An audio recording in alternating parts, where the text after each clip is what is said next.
उसके बाद पांडव भी यहाँ अज्ञातवास काटने के लिए आए थे। आपने पंचतीर्थी सरोवर देखा होगा, वहाँ पर पांडवों ने, कुंती माता ने स्नान किया था। उस सरोवर में स्नान करने से जो है वो महाकुंभ के तुल्य जो है पुण्य प्राप्त होता है। और इस मंदिर की जो भौगोलिक स्थिति देखी जाए तो वो भी बहुत पुण्य को प्रदान करने वाली है, पुण्य देने वाली है, क्योंकि इस मंदिर में माता काली की तपोस्थली है, भगवान शंकर का मंदिर है, शमशान घाट है, नदी का किनारा है और गौशाला है। शास्त्रों में कहा गया है कि अगर आप अपने घर में कोई जाप यज्ञ इत्यादि करवाते हैं तो उसका आपको 1 गुना फल मिलेगा। यदि आप गौशाला में कोई यज्ञ जप इत्यादि करवाते हैं तो उसका आपको 100 गुना फल मिलेगा। नदी के किनारे यदि आप कोई जप यज्ञ करवाते हैं तो उसका आपको 1000 गुना फल मिलेगा। और भगवान शिव के सानिध्य में यदि कोई जप अनुष्ठान इत्यादि किया जाता है तो उसका अनंत कोटि फल प्राप्त होता है। तो जो यहाँ की भौगोलिक स्थिति है, यहाँ पर ये आपको सब चीज़ें उपलब्ध होंगी। नदी का किनारा साथ में, भगवान शिव का मंदिर है, गौशाला भी है, शमशान घाट भी है और पंचतीर्थी सामने पार सरोवर है। यही है।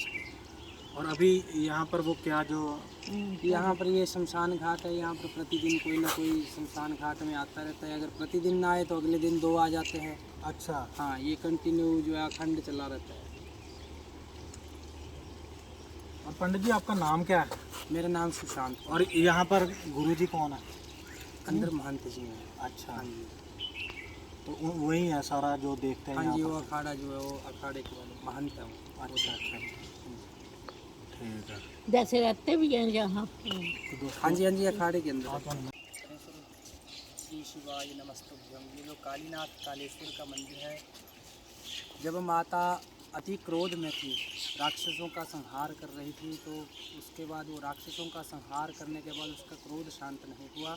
उसके बाद वो देवताओं की ओर बढ़ने लगी। तो सभी देवताओं में हाहाकार मच गया कि अब माता का जो क्रोध है वो किस प्रकार शांत किया जाए। तो पहले भगवान विष्णु के पास जाते हैं सभी लोग। भगवान विष्णु ने बोला मैं कुछ भी नहीं कर सकता हूँ। फिर शंकर के पास जाते हैं, तो शंकर के पास जाते हैं तो शंकर भगवान जो ज़मीन पर लेट जाते हैं। जैसे जैसे माता काली आगे बढ़ रही थी वैसे भगवान शंकर जो है ज़मीन पर लेट जाते हैं। और माता काली का जो पाँव है भगवान की हृदय के ऊपर पड़ता है, छाती के ऊपर पड़ता है। और भगवान शंकर का जो हृदय है वो उस क्रोध को हर लेता है, इसीलिए उनका नाम हर हर महादेव भी पड़ा है। माता काली ने देखा कि मेरे पाँव के नीचे जो है कौन आ गया है, तो देखा ये तो मेरे स्वामी हैं, ये तो मेरे से बहुत बड़ा पाप हो गया, मैंने अपने स्वामी की छाती के ऊपर जो है वो पाँव रख दिया। तो माता काली हिमालय में भटकने लगी कि कौन से स्थान पर तप किया जाए और उस पाप का प्रायश्चित किया जाए। तो माता काली इस स्थान पे आई।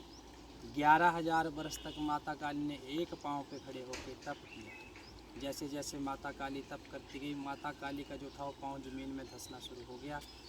भगवान शंकर जो है उसकी माता काली की तपस्या से प्रसन्न हुए और उन्होंने प्रसन्न होकर अर्धनारीश्वर रूप में दर्शन दिए, पिंडी रूप में। एक साइड भगवान शंकर हैं और एक साइड माता काली जी हैं। उसके बाद पांडव भी यहाँ अज्ञातवास काटने के लिए आए थे। आपने पंचतीर्थी सरोवर देखा होगा, वहाँ पर पांडवों ने, कुंती माता ने स्नान किया था। उस सरोवर में स्नान करने से जो है वो महाकुंभ के तुल्य जो है पुण्य प्राप्त होता है। और इस मंदिर की जो भौगोलिक स्थिति देखी जाए तो वो भी बहुत पुण्य को प्रदान करने वाली है, पुण्य देने वाली है, क्योंकि इस मंदिर में माता काली की तपोस्थली है, भगवान शंकर का मंदिर है, शमशान घाट है, नदी का किनारा है और गौशाला है। शास्त्रों में कहा गया है कि अगर आप अपने घर में कोई जाप यज्ञ इत्यादि करवाते हैं तो उसका आपको 1 गुना फल मिलेगा। यदि आप गौशाला में कोई यज्ञ जप इत्यादि करवाते हैं तो उसका आपको 100 गुना फल मिलेगा। नदी के किनारे यदि आप कोई जप यज्ञ करवाते हैं तो उसका आपको 1000 गुना फल मिलेगा। और भगवान शिव के सानिध्य में यदि कोई जप अनुष्ठान इत्यादि किया जाता है तो उसका अनंत कोटि फल प्राप्त होता है। तो जो यहाँ की भौगोलिक स्थिति है, यहाँ पर ये आपको सब चीज़ें उपलब्ध होंगी। नदी का किनारा साथ में, भगवान शिव का मंदिर है, गौशाला भी है, शमशान घाट भी है और पंचतीर्थी सामने पार सरोवर है।